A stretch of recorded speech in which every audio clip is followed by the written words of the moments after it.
Welcome to Tech for Founders, the podcast that helps non-technical founders leverage technology in their businesses. Be sure to subscribe to our YouTube channel, Tech for Founders, and follow us on Spotify or Apple Podcasts to stay tuned for new episodes.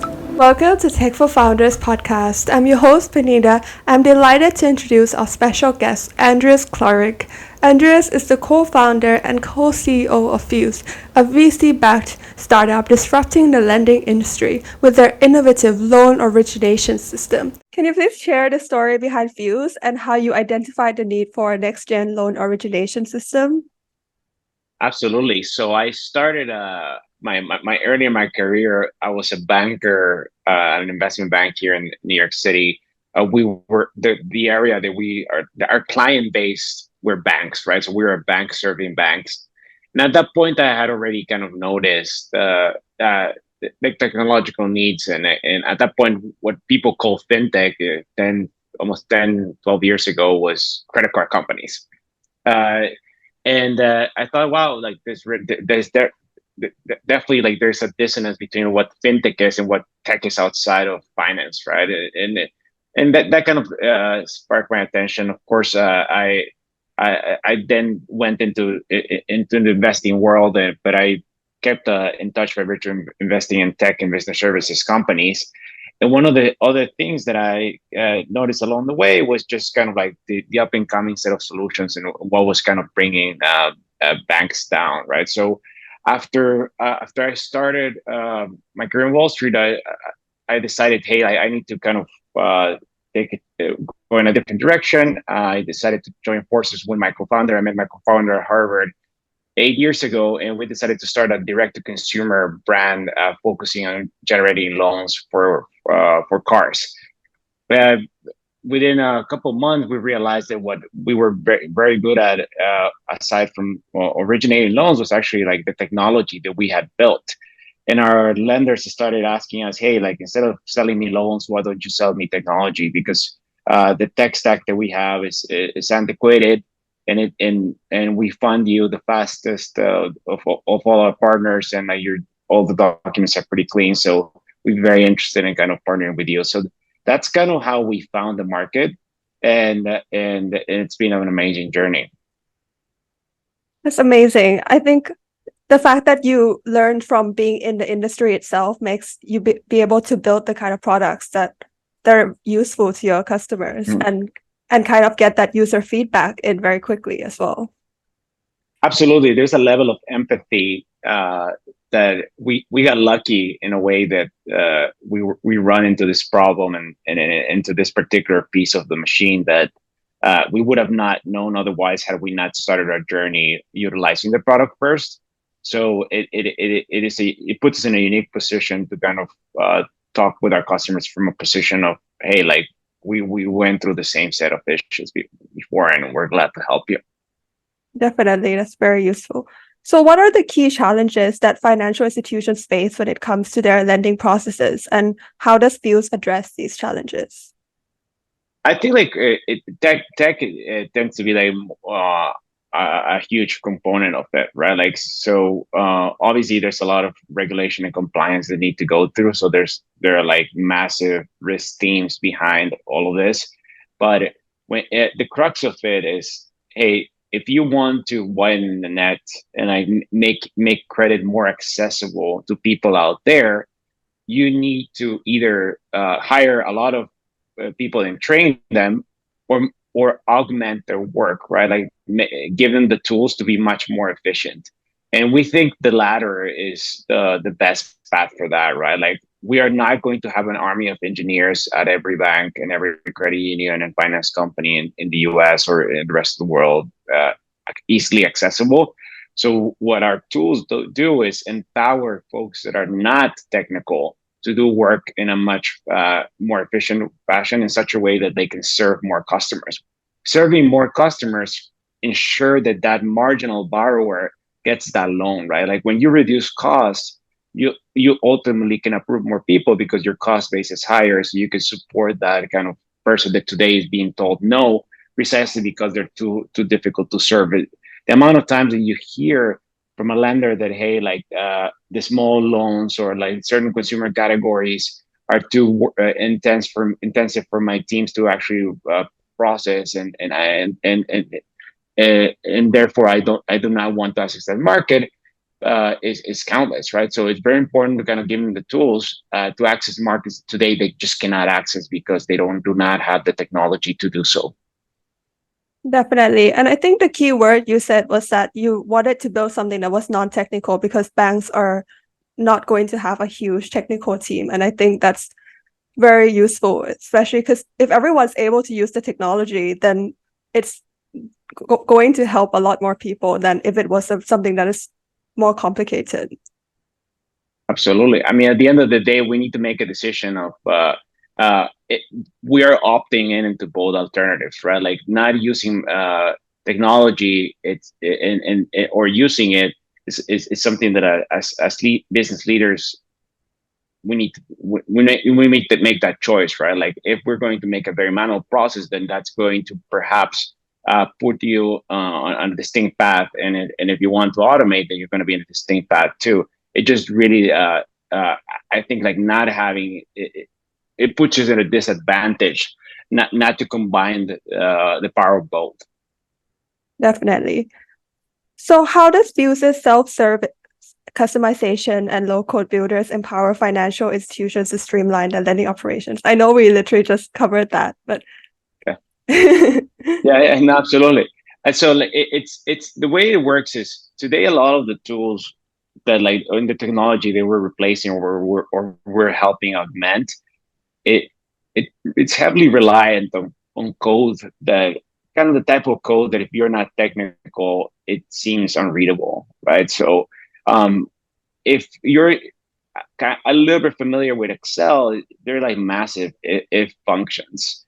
And for us, we were like, hey, there's like drag and drop. There are a lot of solutions out there that it can be employed in such a way that you can tell your non-technical teams, hey, use these tools. The engineers are still going to be able to code if they want to, but uh, we want the engineers to be kind of liberated and to do more practical work, and like the business analysts to cooperate with them versus kind of having that this inherent tension between both parties. So allow the business folks to kind of do via drag and drop, low code, no code things, minimize training, right? So by virtue of creating kind of rule settings and things like that, like we reduce some of the banks that we work with, like they're reduced by 80% the amount of like changes that need to be done by code uh, because like they don't need it anymore. And it's the same thing with integrations and like dashboards that we're able to set for them. yes, I think, yeah, the fact that you are empowering non-technical teams and also changing the work for technical teams, I think that's very useful because technical teams can focus on the more important bits and non-technical teams have a lot to contribute. And I think previously, if there weren't these low code startups, they would be unable to contribute, even though they have good insights. Absolutely. So can you provide an example of how Fuse has helped institutions improve their lending experiences for both borrowers and lenders? Absolutely. I think from the lender side, one of the things that a lot of companies come looking for us is the ease of integrations of new tools, right? Like let's say, for example, I want to augment my credit decisioning utilizing this tool. Uh, with my current vendor, I need to stand in line. I need to wait 3, 6, 12 months for that integration to be done. And on top of that, I need to pay their engineers consulting fees to do that for me. We are the opposite, right? Like first and foremost, we already give you that integration. And if the integration is not there, our open API architecture enables those technical teams to actually do it themselves, right? So the way you could actually describe it to to an audience that's less familiar with this, think of us as a software layer. Think of us as the operating system in which a lending company will run its business, and think of like some of the API integration tools as an app store, right? Instead of you having to build the app store, you actually have this universe of apps that you can download you actually turn on and off, and you have your own direct relationship with those vendors instead of us acting as a pass-through entity, so to speak. That and to be more specific in numbers, this reduces implementation time, meaning like the time to market of our partners kind of using no technology by 90%, right? Like they don't need to use our engineers; they can use their own engineers because everything is open. And in most instances, that integration will already be built for them. Second example that I can think of is, and this is applicable to it's still for the lender, but it kind of has a direct impact on borrowers, is the fact that like changes in the low-code, no-code environment really minimize the need for actual engineering code work by 80%, right? Like so things that like changing rates for products, changing certain tolerance levels, adding bankruptcy counts, all of that can actually be done now by by a person that is not technical. And it, of course, like if the lender wants to have create approvals in order to make sure that everything is good, and that they can test before deployment and all of that, right? Like it also enables them to like see how their underwriting would have been before had they actually implemented that. So that it creates analysis and predictability for it. And last but not least, we have dashboards that enable reduce training time, right? Like most of the vendors out there take weeks to actually ramp up the teams utilizing the loan origination systems that they have. Our teams ramp up within a day, right? How's that? Most of these LOSs are built like monoliths, so it's like multiple tabs, quite complex. Well, for us, it's like, hey, we we want to understand what each role does, and we give the tools for our partners to ultimately edit those pages. So for example, if your role is to push 3 4 buttons, then like that's how your dashboard should be, right? Like there shouldn't be like other 60 buttons that they tell you not to push, right? Like just think about like just the analogy of whenever you open PowerPoint or Excel, there are like all these tabs that you've never used, right? Like and you're probably never going to use. It's much better if you just have the specific things that are unique to your role in such a way that you can master that role and not have to be confused of where the what are the use cases of all the other things.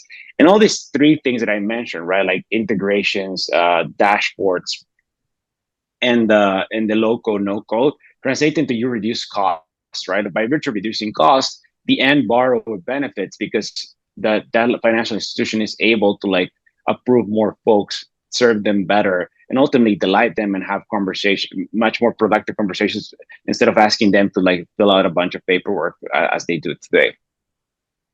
Definitely. I think the customizability is very useful because, yeah, like you said, with like all the extra buttons that you don't need and being able to customize, as well as the API, open API, because yeah, I think a lot of people when they hear API, they don't know what it means. But for me, I see it as like software in software, right? Like when you integrate PayPal into another piece of software. So I think the fact that you're able to do this for banks is in a different way is very useful. And I also see your dashboards as something kind of like a Notion for finance, because Notion Exactly. is very custom and it sounds very similar. Yeah, exactly. No, we draw a lot of inspiration of consumer products and we brought it back to the enterprise. I mean, we looked at the marketplace and we thought like, there are a lot of folks in vertical SaaS making incredible impact in distinct categories. Let's bring some enterprise grade tools for the financial system in such a way that lending can become much more efficient. Definitely. So what sets Fuse apart from other loan origination systems on the market in terms of innovation and functionality? Yeah, I I think like I cannot stress this enough, and it's our open API architecture, right? Like flexibility. That I think we come from a philosophy standpoint. That there's two ways of seeing this, right? Like simplicity and flexibility. Like simplicity is just you just like pick one thing, but it's the problem with simplicity and flexibility is like flexibility can also get very complex, right? So uh, it's really thinking how you go from this place. For us, like flexibility was paramount, and we're seeing that as an increasingly important set of things for our customers. But at the same time, it's important to have perspective, right? Like not everyone is going to appreciate simplicity just for the sake of simplicity. By virtue of being a practitioner, by having used this product before, we kind of have a differentiated view on what the initial state should be. But with the difference being that that initial state doesn't really govern the way that the product and the way they use or customize the product is going to be, right? So we listen to our customers, we give them our perspective, that we give them a tool and a platform that enables them to kind of really move things around however they want, right? Like it's not, think of this as like a table in which you can put the cup everywhere. Like in most other softwares, it's like you just have the cup holder and that's the only place you can place it. So it creates like you cannot really optimize for anything. Yes, I really like the metaphor of being able to put the cup everywhere. How do you ensure the security and compliance of lending processes when implementing Fuse's system? Absolutely, I think this is in our industry, like it's fundamental to like have the highest grade of security, like pass all the certifications. So we're like SOC 2 type 1 and type 2 compliant. That's the highest level of security. Like we pass with flying colors and everything. But of course, in other industries, it's not as you need necessarily need is, but when you're serving lenders, that's stable stakes. So we've had that certification for like over 2 years. That's brilliant, because I think certification is especially necessary for finance with all the important data you have. Yeah. And so what advice would you have for non-technical founders who are considering implementing a loan origination system for their business?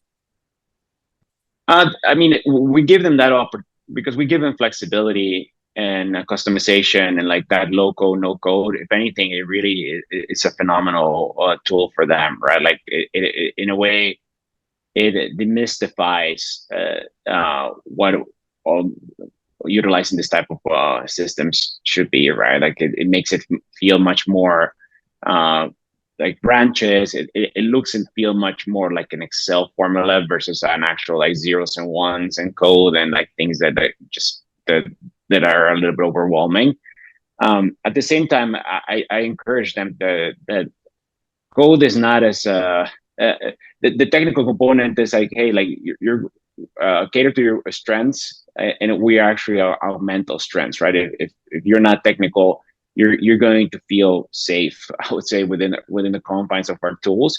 And to the extent that like there's things that get more technical, I think that you will find them quite intuitive and easy to use. And of course, at the end of the day, we're also here to help and help our customers be successful.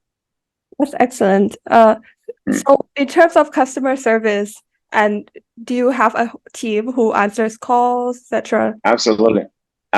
Like an enterprise, that's every single contract comes with stipulated times for response and everything, right? So for us, we're at the stage in which and we're of the mindset that like we're pretty customer centric, right? Everything that we're building is something that we used before, and like we know how critical these tools are, right? Like this is top of funnel, right? It really is the the lifeline for this business, right? If the top of the funnel doesn't work, our partners do not originate loans. If they don't originate loans, they don't have revenue, right? So we are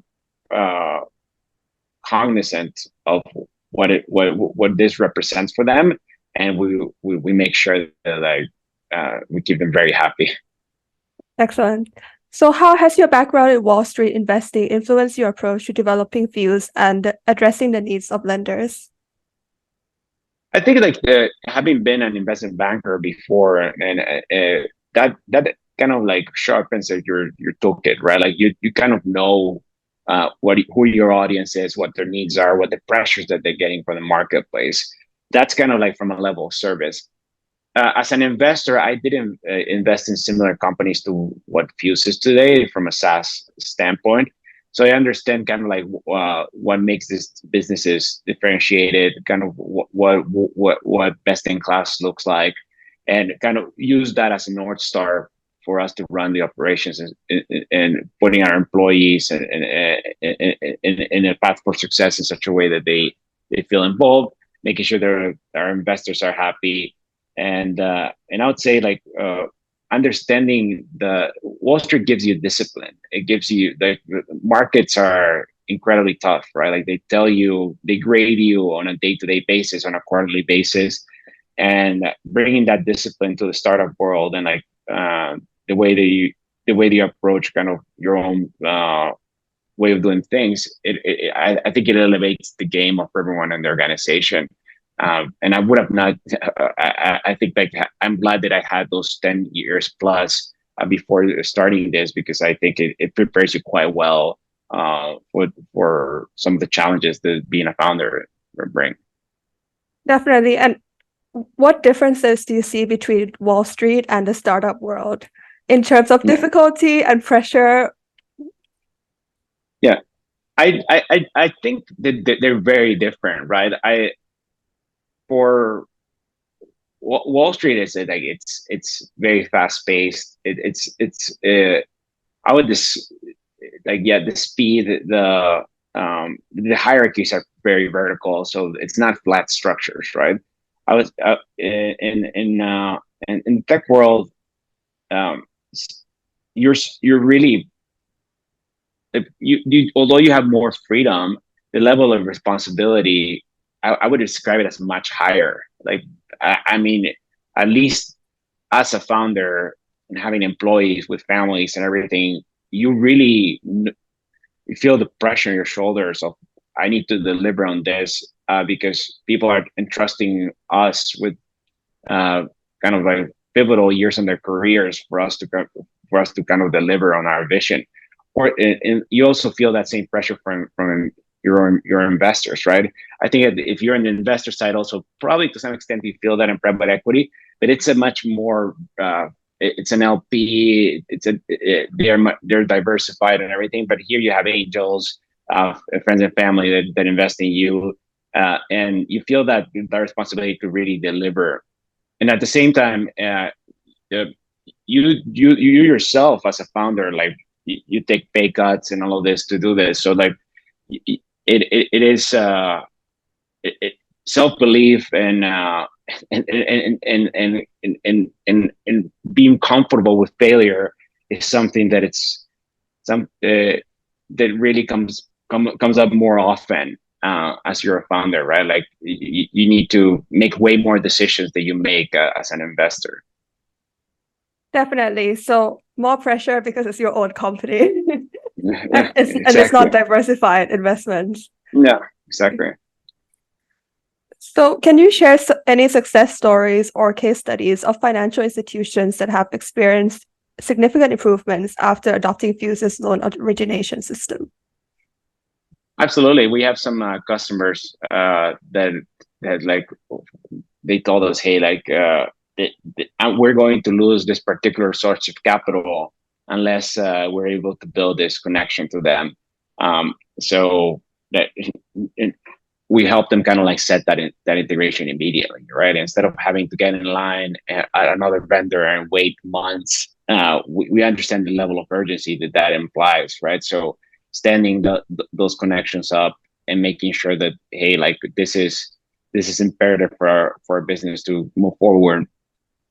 We'll help you do that, right?